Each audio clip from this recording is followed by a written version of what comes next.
সম্প্রতি আমরা আমাদের বাংলাদেশে আয়নাঘরের কথাও শুনেছি। তা আয়নাঘরে যাদেরকে টর্চার করা হয়েছে এরা যুদ্ধবন্দী? এরা তো কারাবন্দী, তাও অন্যায়ভাবে। এনফোর্স ডিসঅ্যাপিয়ারেন্স ছিল, অন্যায়ভাবে তাদেরকে গুম করা হয়েছে।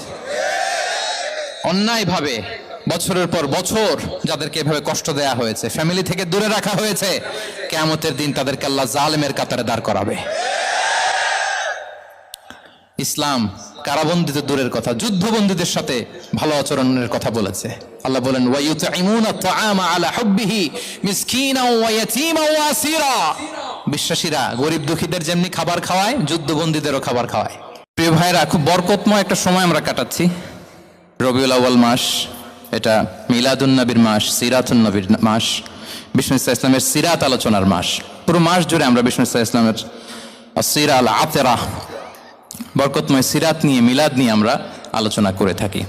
তো আজকের এই সন্ধ্যায় আমি বিষ্ণু ইসলামের সিরাত থেকে ছোট্ট একটা টপিক নিয়ে অল্প কয়েক মিনিট কথা বলবো ইনশাআল্লাহ। এবং আমি আশা রাখবো এখন যেমনি আপনারা ঠিক চুপচাপ নীরব হয়ে বসে আছেন মাগরিবের আজান পর্যন্ত, শেষ পর্যন্ত আপনারা ঠিক এভাবেই বসে আমাদেরকে সাহায্য করবেন, কোঅপারেশন করবেন। প্রিয় ভাইরা, যে টপিকটি আমি চুজ করেছি আপনাদের জন্য আজকের এই কনভেনশনে বা কনফারেন্সে, সেটা হচ্ছে আমাদের প্রিয় নবী বিশ্বনবী মুহাম্মদ রাসূলুল্লাহ সাল্লাল্লাহু আলাইহি ওয়াসাল্লামের আচরণ কেমন ছিল। কেমন ছিল আমার প্রিয় নবীজির আচরণ? তিনি মানুষের সাথে কেমন আখলাকে, কেমন ব্যবহার তিনি করতেন, কেমন ডিলিংস করতেন, তার ইন্টারাকশনগুলো মানুষের সাথে কেমন ছিল, তার আচরণ কেমন ছিল, এই টপিকে আমরা কথা শুনবো।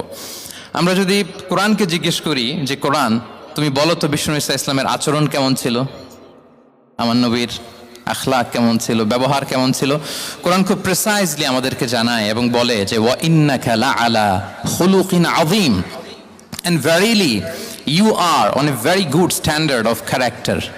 এর অর্থ হচ্ছে নবী হে, নিশ্চয়ই আপনি নৈতিক চরিত্রের সর্বোচ্চ মানের উপর প্রতিষ্ঠিত। সুবহানাল্লাহ। চারিত্রিক মাধুর্যতা, চারিত্রিক নির্মলতা, উন্নত চরিত্র, সর্বোত্তম চরিত্র বলতে আমরা যা বোঝাই তার সবটা দিয়ে আল্লাহ তাআলা বিষ্ণু ইসলামের চরিত্রকে নির্মাণ করেছেন। বিষ্ণু ইসলামের মাথার চুল থেকে পায়ের নখ পর্যন্ত একটা কলমের কালির ডট ফেলার ক্ষমতা বিশ্বের কারণেই, ঠিক কিনা বলেন? এজন্য আল্লাহ বলছেন ওয়া ইন্নাকা লাআলা খুলুকিন আযীম, নৈতিক চরিত্রের সর্বোচ্চ স্ট্যাটাস, সর্বোচ্চ মানে আপনি নবী হে প্রতিষ্ঠিত।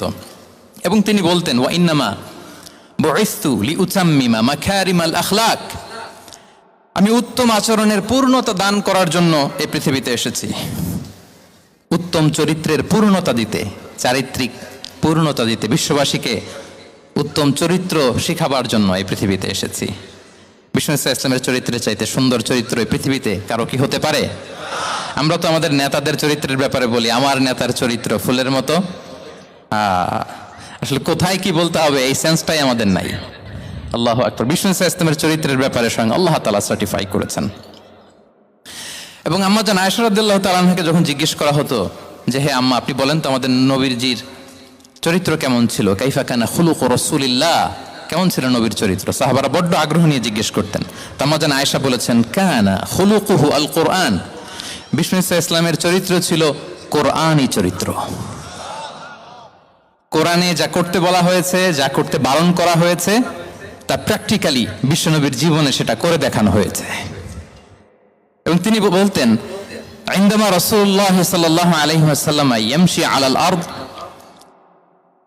কাআন্নাল কুরআন ইয়ামশি আলাইহি, বিষ্ণু ইসলাম যখন রাস্তা দিয়ে হেঁটে যেতেন as if a living Quran is walking on the street, মনে হতো একটা জীবন্ত কোরআন রাস্তা দিয়ে হেঁটে যাচ্ছে। এত সুন্দর ছিল বিষ্ণু ইসলামের চরিত্র। উনি যে নিজেই উত্তম আচরণের ছিলেন তাই নয়, তিনি সর্বোত্তম আচরণ যেন আমরা অর্জন করি এটার ব্যাপারে গুরুত্ব আরোপ করেছেন। রাসূল সাল্লাল্লাহু আলাইহি ওয়াসাল্লামকে জিজ্ঞেস করা হলো নবী হে, কোন জিনিস মানুষকে সবচেয়ে বেশি আল্লাহর জান্নাতে প্রবেশ করাবে? সুইলা রাসূলুল্লাহ সাল্লাল্লাহু আলাইহি ওয়াসাল্লাম আন